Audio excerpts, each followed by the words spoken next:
мен сізге қазір өкпенің салыстырмалы перкуссия бағытын жүргіземін. Жоғары киімдерін шешіңіз.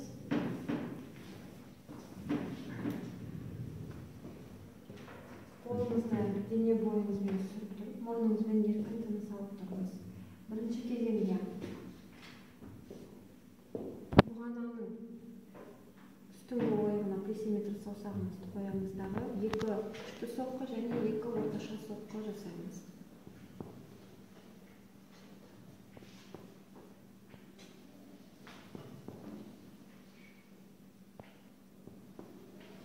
Келесі бұғананың өзіне ұрамыз.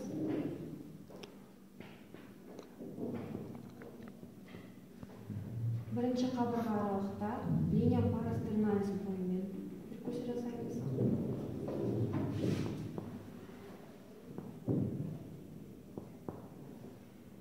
Келесі екінші қабырға аралықта парастерналис пен медиаклавикулярис сызығы бойымен перкуссия жасаймыз.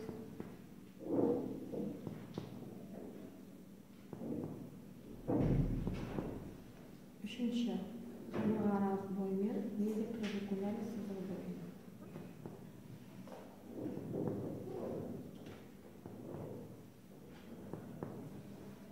Келесі марингейн ойығына.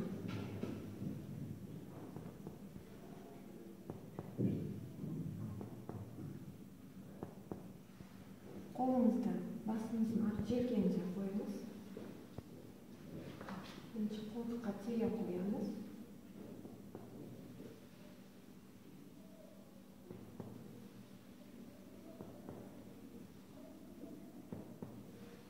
Төртінші қабырға аралыққа.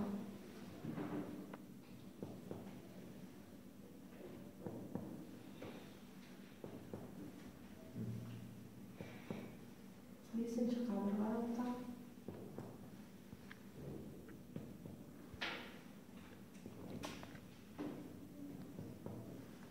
Атқарамыз. Бірінші иық орамына.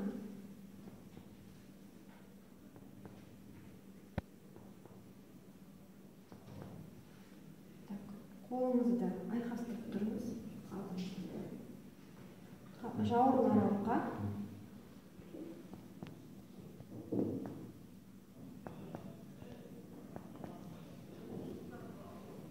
Төменгі деңгейге.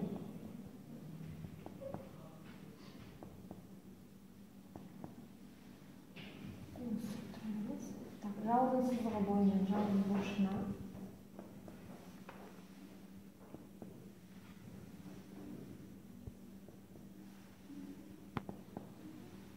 Дәл солай бір қабырғаға төмен.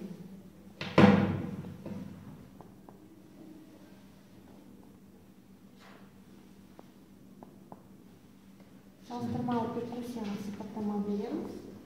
Өкпе үстінде анық өкпелік дыбыс естілді.